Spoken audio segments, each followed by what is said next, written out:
What up, y'all? It's your boy R to the A to the S. Yes. Roz here with Proceed with Carson Blog. And today I'm at the Capture Tour Detroit with the one and only Fedel. What's up, brother? What's happening, man? Pleasure to be here, brother. All right. Why don't you tell us a little bit about your ministry outside of music? Well, I am a proud father of one. I'm actually a Bible school graduate. I've been married about, man, it's actually 6 years this year. Okay. My family is my first ministry and my priority. They're who, I believe when the priority goes, I believe my family after God is what my focus is. I attend the Rock Church in Tulsa, Oklahoma, which I submit to my pastor there. One of the reasons we went there is because of my accountability. I'm really big on being not only serving in the church, but being an active member in the church. Okay. So that's kind of where my focus lays.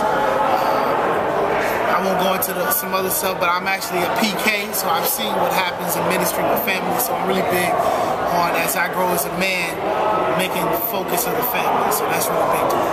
Okay. Say you're a father of one. What do you think about, like, the education system?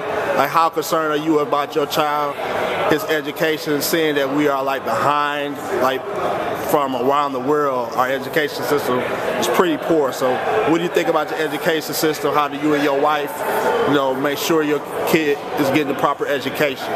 Well, I think being a parent, I think it's my job to not totally depend on the education system.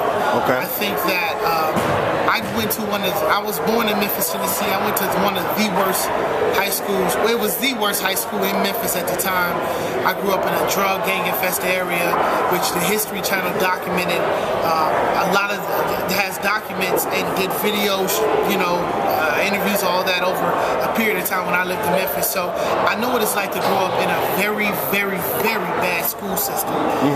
One thing that I realized, though, is even when you grow up in there, if that's the situation your parents have you in, that I think it's my job, it's my wife's job, it's our job to do whatever we can to make up the difference of what's happening in our education system. Me and my wife we made a vow to, we want to make sure that we strategically do our best to put my daughter and my son, or my future children, in a good school system as much as we can. Right. But everybody doesn't have that luxury. The thing is I honestly think it starts with parenting. Okay. And unfortunately, we have a lack of fathers in the home, we have a lack of mothers in the home. So that's a whole nother deeper issue. But my encouragement for young men, young ladies who are out there in the school system is not as much. I have horror stories about being in a school system where you spend weeks in the gym playing ball because they have no teachers to teach a class. Obviously, don't depend on the system. Okay. This is an independent world in which music artists, independent people are starting their own business. Look at yourself now like an independent business. Open the books that they give you and choose to teach yourself if there's no one to teach you. Because at the end of the day, we suffer. Right. So I would say it's more easier said than done. But I would say, man, take the initiative, man. Because at the end of the day, that education you have is going to be valuable. Speaking of that, I heard you say you talked about you grew up in a drug-infested neighborhood. What do you think we need to do as a church, even as a society, to fix some of the problems as far as like drugs in this country? Like, some people feel like we should legalize drugs, like that will help the problem. What do you think we need to do as as a church, as a society, to fix the drug problem? Man, the drug. Starting, if I could be specific, it's like marijuana. It seems like we're right around the corner from that being possibly legal. Right. This is my concern with a lot of issues, is that when we start opening the door to certain things, what else is coming? Biblically, when I read the Bible, I know it's going to get worse. Right. When it comes to the church and community, the church, we have to be more active.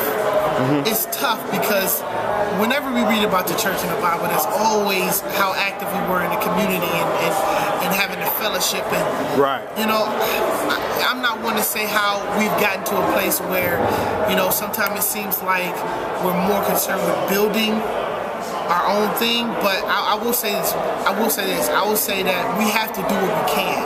Okay. We have to do more for the young people. One of the things that I've learned from living in different neighborhoods, whether it's the suburbs or the ghetto, is that churches seem to put more, a lot of the churches in the suburbs seem to invest more in their youth groups. Right. I think that's huge.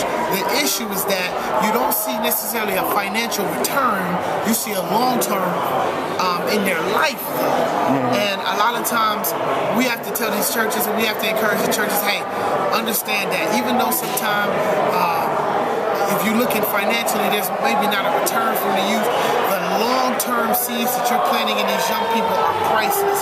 Because at one time or another, almost every drug dealer that I knew came through church at one point. And not saying that every church can turn every man for making those decisions, right. But I think we should take more of an active approach with pushing Jesus to them and getting examples in their life. So when they are forced with these decisions, they have somebody to come to and ask. When they're being forced with selling drugs, with sex, with all the different evils that the enemy is throwing out there to our young men and women.